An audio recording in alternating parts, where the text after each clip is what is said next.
साथियों नमस्कार। Advocate Narendra Joshi social media platform पर आपका हार्दिक स्वागत है। साथियों, आज के वीडियो को शुरू करने से पहले एक महत्वपूर्ण बात कहना चाहूंगा कि बहुत कम वीडियो ऐसे होते हैं जिनको हम यूनिक वीडियो कहते हैं और ये कहते हैं कि ये वीडियो आपको देखना जरूरी है, और उन्हीं में से एक वीडियो ये है। आज का हमारा ये वीडियो समर्पित है हमारे सीनियर एडवोकेट श्रीमान कमल जी बाहेती साहब को, जो सलूमर जिला न्यायालय में प्रैक्टिस करते हैं। उनके द्वारा हमें एक नज़ीर भेजी गई माननीय सुप्रीम कोर्ट की, और वह नज़ीर ऐसी थी कि हमें आपके साथ शेयर करने में बड़ी खुशी हो रही है। साथियों, सर्वप्रथम श्रीमान कमल जी बाहेती साहब का मैं तहे दिल से शुक्रिया अदा करना चाहूंगा कि उनके द्वारा आए दिन नित्य नई कानूनी जानकारियों से हमें अवगत कराया जा रहा है, और उन्हीं जानकारियों में से एक जानकारी आज है। साथियों, ये वीडियो लंबा जरूर हो सकता है, लेकिन ये कहूंगा कि यह वीडियो आज तक के हमारे जितने भी वीडियो थे ना, उनमें से सबसे बेस्ट वीडियो साबित होगा। और साथ ही इस वीडियो के अंत में आप इस वीडियो के डिस्क्रिप्शन बॉक्स में हमारे द्वारा ड्राइव लिंक पेस्ट किया गया है, वहां पे क्लिक करके आप ये जजमेंट हिंदी अनुवाद के रूप में ले सकते हैं। साथियों, किन्हीं विषम परिस्थिति और आर्थिक हालातों के चलते कई व्यक्ति आज की तारीख में लोन नहीं भर पा रहे हैं। न तो वो विलफुल डिफॉल्टर है, न उनका इंटेंशन खराब है कि वह लोन चुकाने की नियत नहीं रखते हैं। किन्हीं विषम परिस्थिति और आर्थिक हालातों के चलते वो मजबूर है, लोन पर लोन लेकर लोन के दलदल में इतना धंस चुके हैं कि बाहर निकलने का रास्ता उन्हें नजर नहीं आ रहा है। ऐसी स्थिति में मुझे ये कहते हुए कतई गुरेज नहीं है कि कई एनबीएफसी कंपनियां कानून और नियमों को ताक पर रखते हुए कानूनी कार्रवाइयां लोन डिफॉल्टर पर करती जा रही है। मैं ये नहीं कहता कि उन्हें कार्रवाई करने का हक नहीं है, अधिकार नहीं है, लेकिन कानून की धज्जियां धड़ल्ले से उड़ाई जा रही है। जहां पर जुडिक्शन नहीं बनता है वहां पर मुकदमे दर्ज करवाए जाते हैं। हजारों किलोमीटर दूर लोन डिफॉल्टर पर मुकदमे दर्ज करवाए जाते हैं, नोटिस पर नोटिस भेजे जाते हैं, लेकिन जब किसी लोन डिफॉल्टर साथी की तरफ से कोई नोटिस जाता है ना, उसका जवाब तक नहीं दिया जाता है। तो आज इस मामले में एक महत्वपूर्ण निर्णय माननीय सर्वोच्च न्यायालय की एक नजीर, जिस नजीर के आधार पर अगर देखा जाए तो एक जागरूक व्यक्ति पर कोई मुकदमा दर्ज नहीं होगा, ऐसे नजीर की हम जानकारी देने वाले हैं। और यही कारण है कि हमने कमल जी बाहेती साहब को, जो कि हमारे सीनियर एडवोकेट है, उनको धन्यवाद ज्ञापित किया है कि इतनी महत्वपूर्ण जानकारी हम तक पहुंचाई है। साथियों, अक्सर हम कहते हैं कि किन्हीं विषम परिस्थिति और आर्थिक हालातों के चलते यदि आप लोन की ईएमआई का भुगतान नहीं कर पा रहे हैं, यदि आप अपना क्रेडिट कार्ड डिफॉल्ट कर चुके हैं और मिनिमम ड्यू भी पे नहीं कर पा रहे हैं, ऐसी स्थिति में आपको, कंपनियों को, एनबीएफसी को, वित्तीय संस्थान को एक प्रायर नोटिस जारी करना चाहिए, और वह प्रायर नोटिस विधिक आधारों पर बना हुआ होना चाहिए। इसके साथ ही हम ये कहते हैं कि जब भी आपके खिलाफ सेक्शन 25 का मुकदमा, 316, 318 का नोटिस या फिर आर्बिट्रेशन एक्ट का नोटिस ही क्यों नहीं आए, आपको उसका टाइमली रिप्लाई देना चाहिए। मेन रूप से कह रहा हूं, अब यहां पे मान के चलिए कि ये जो जजमेंट जो बताने वाला हूं, यह आपके सेक्शन 25 में भी काम आएगा, 316, 318 में भी काम आएगा, और आर्बिट्रेशन में भी आप इसका इस्तेमाल कर सकते हैं। तो साथियों, होता क्या है? होता यह है कि आपने कोई लोन लिया, आप लोन की ईएमआई नहीं भर पाए। आप रहने वाले उदयपुर के हैं, कोटा के हैं, बाड़मेर के हैं, सूरत के हैं, अहमदाबाद के हैं।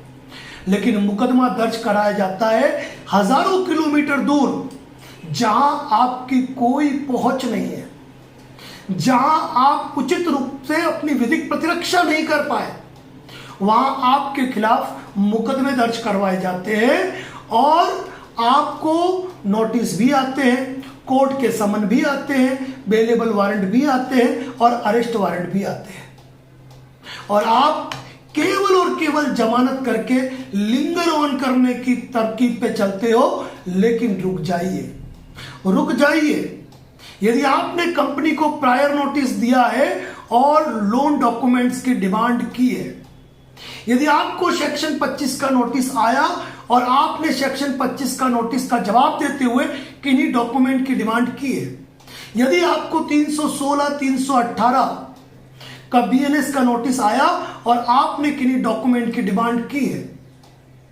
कहने का मतलब मेरा यह है कि आपको यदि नोटिस आए हैं, आपने नोटिस का जवाब दिया है, यदि आपने प्रायर नोटिस देकर डॉक्यूमेंट्स की डिमांड की, बाकी रिलीफ भी डिमांड की है, उनकी बात नहीं करूंगा मैं, तो यहां पर यदि आपने लोन से संबंधित तमाम डॉक्यूमेंट्स मांगे हैं, यदि आपने एक मेल और केस खत्म जो हमारा वीडियो था, उस वीडियो के आधार पर यदि आपने कोई दस्तावेजी साक्ष्य मांगा है और कंपनी ने यदि आपको वो दस्तावेज उपलब्ध नहीं करवाए हैं और आपके खिलाफ केस फाइल कर दिया और प्री कॉग्निजेंस नोटिस आपको आ चुका है, और प्री कॉग्निजेंस नोटिस पर जैसा कि अमूमन यह कहना होता है कि कोर्ट द्वारा कॉग्निजेंस लिया ही जाएगा क्योंकि आपने चेक जारी किया है, क्योंकि आपने की ईएमआई बाउंस हुई है, क्योंकि आपने 316, 318 का एक्ट किया है। तो क्या यह वाजिब है?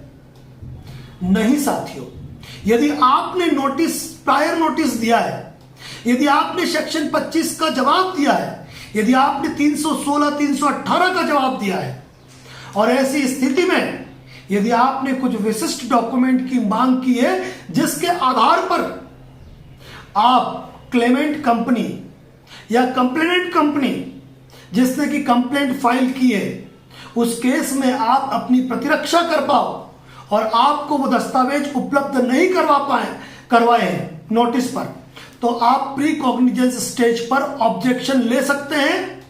और यकीन मानिए साथियों, अगर डॉक्यूमेंट आते हैं ना तो उसमें आपकी प्रतिरक्षा निहित होती है और वह केस खारिज भी हो सकते हैं। मुझे यह बताने की कतई आवश्यकता नहीं है, क्योंकि कई साथियों को जब मेल पर रिप्लाई आए तो उन साथियों को मालूम पड़ा कि उनका ईसीएस हिट तो कहां हो रहा है, मुंबई में हो रहा है, पुणे में हो रहा है, दिल्ली में हो रहा है, लेकिन मुकदमे कहां फाइल किए गए? कलकत्ता में फाइल किए गए। लेकिन आज तक हम एक सामान्य प्रक्रिया से चल रहे थे, लेकिन अब मैं कहता हूं, यदि आपने प्रायर नोटिस भेजा है और प्रायर नोटिस की कॉपी, उसकी डाक रसीद और इंटरनेट द्वारा जारी डिलीवरी रिपोर्ट, एक बार फिर रिपीट करना चाहूंगा, प्रायर नोटिस की कॉपी, डाक रसीद और इंटरनेट द्वारा जारी की गई डिलीवरी रिपोर्ट। आप कई लोग नोटिस तो भेज देते हो लेकिन उसकी ट्रैकिंग रिपोर्ट नहीं निकालते हो, वो निकालनी कंपलसरी है। यदि आपने सेक्शन 25, 316, 318 का जवाब दिया है तो आपके उस जवाब की कॉपी, उसकी डाक रसीद, उसकी डिलीवरी रिपोर्ट, और इसके साथ यदि आपने मेल किया है तो उन मेल की कॉपियां आप at the time of cognizance, जब आपका कॉग्निजेंस लगा हो, तब आप कोर्ट में आपत्ति प्रस्तुत करें कि मेरे द्वारा आपत्ति में लिखा जाएगा कि दिनांक इस तारीख को प्रायर नोटिस जारी करके ये चीज मांगी गई थी, 316, 318 का जवाब देकर ये चीजें मांगी गई थी, सेक्शन 25 के अंतर्गत जवाब देकर ये चीजें मांगी गई थी, कंपनी ने उपलब्ध नहीं करवाए, यानी कंपनी क्लीन हैंड के साथ कोर्ट में अपीयर नहीं हुई है। इन डॉक्यूमेंट को तलब किया जाए, और इन डॉक्यूमेंट के बिना इन्होंने ये डॉक्यूमेंट परिवाद पेश किया है, आप तो सीधे खारिज करने की एप्लीकेशन लगाओ। मैं तो ये कहता हूं डॉक्यूमेंट तलब करने की भी मत लगाओ, क्योंकि ऑलरेडी आप अपनी तरफ से आप नोटिस दे चुके हो, तो आप कॉग्निजेंस को खारिज करने की एप्लीकेशन लगाओ। मान लीजिए कोर्ट ने 1% अगर कॉग्निजेंस ले भी लिया ना, तो वह एक इंट्रोडक्टरी ऑर्डर होगा और उसकी रिवीजन जो होती है फाइल होती है हाई कोर्ट्स के अंदर और वह केस खारिज होगा। इसी मामले का एक जजमेंट मैं आज आपके सामने लेकर आया हूं।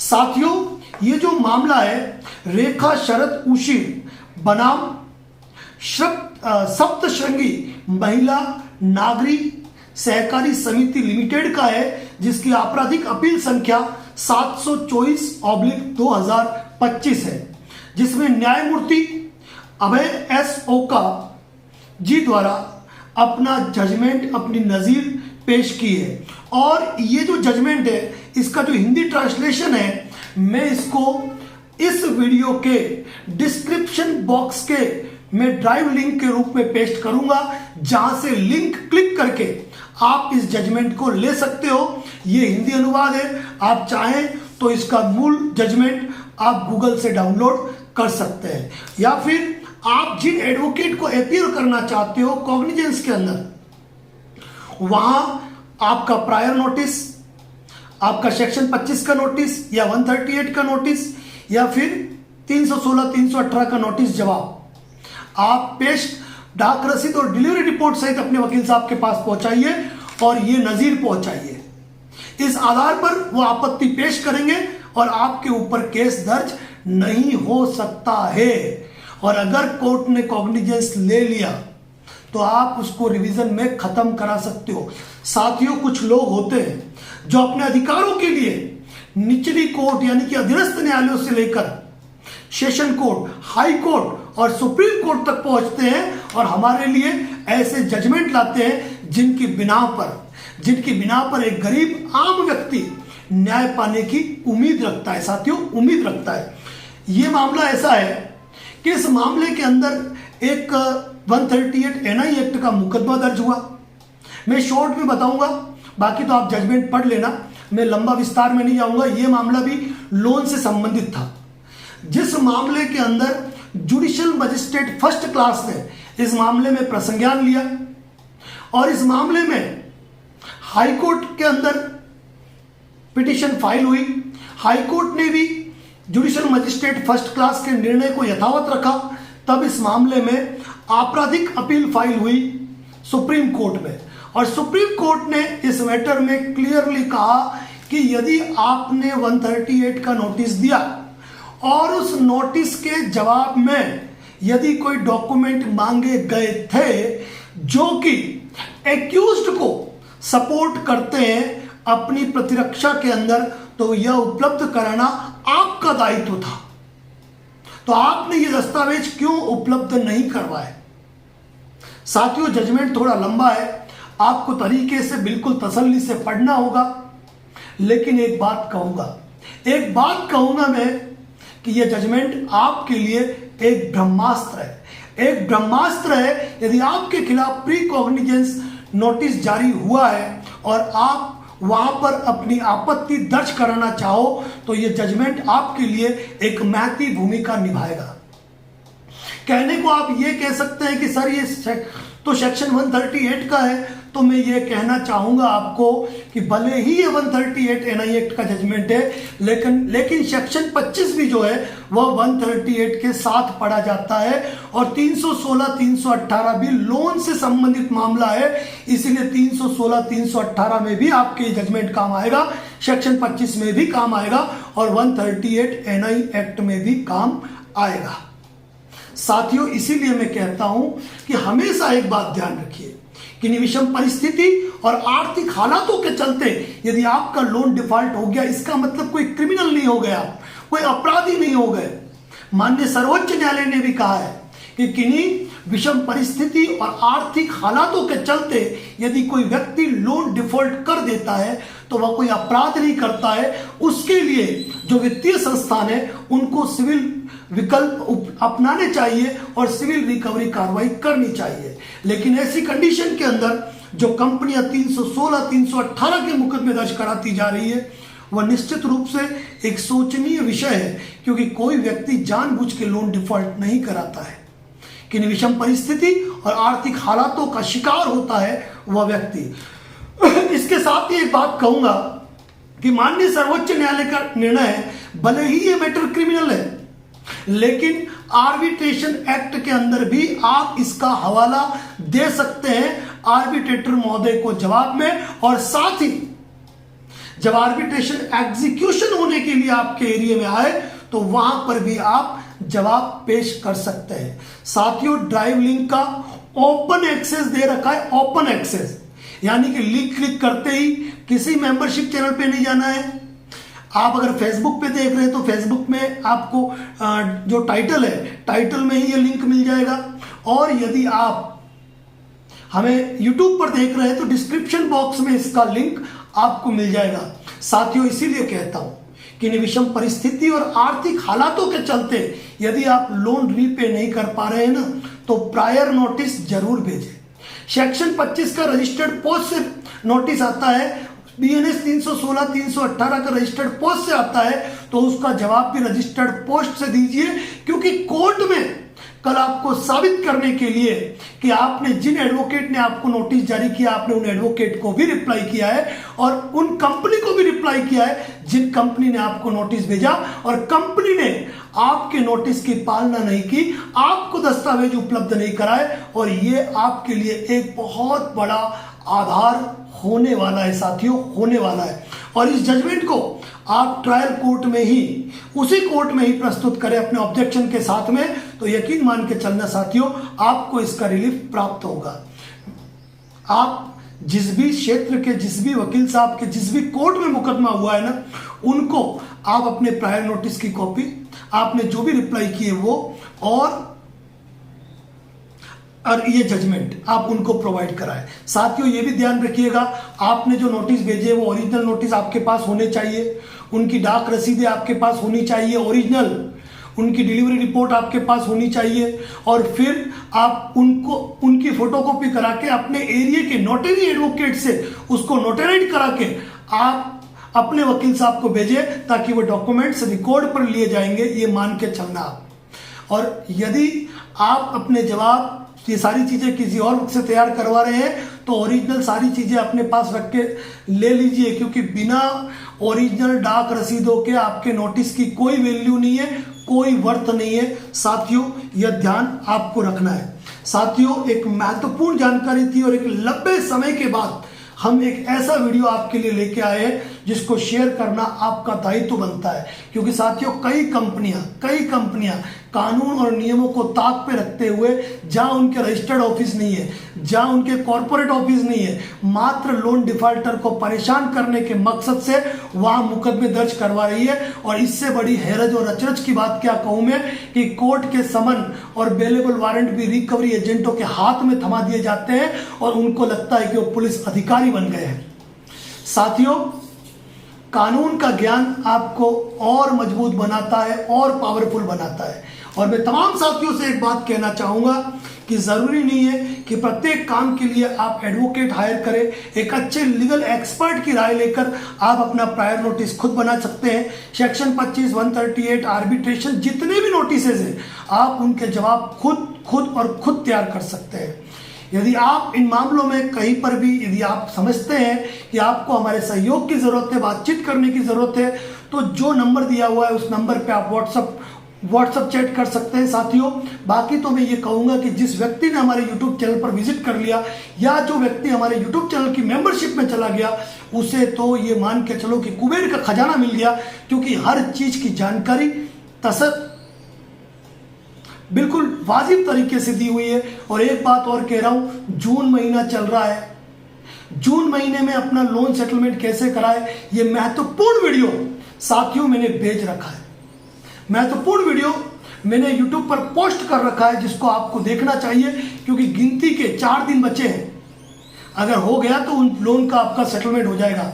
साथियों, एक वैल्यूएबल इंफॉर्मेशन मैंने आपको शेयर की है, और ये जजमेंट ड्राइव लिंक से आप डाउनलोड कर सकते हो। यदि आपके खिलाफ प्री कॉग्निजेंस नोटिस आया है, मैं तो ये कहूं, भले ही कॉग्निजेंस हो गया हो, भले ही समन हो गया हो, भले आपने जमानत करा दिया हो, अभी भी आप इस जजमेंट का यूज कर सकते हो अपने वकील साहब की सहायता से। साथियों, इसी प्रकार की यूनिक अपडेट लेटेस्ट जानकारियां लोन डिफॉल्टर के हक और अधिकारों को लेकर हम प्रोवाइड करते हैं। तो बने रहे advocate Narendra Joshi YouTube channel पे इसी प्रकार की अपडेट जानकारियों को प्राप्त करने के लिए और हमारा उत्साहवर्धन करने के लिए कमेंट जरूर करें। Thank you. जय हिंद, जय भारत, जय मेवाड़।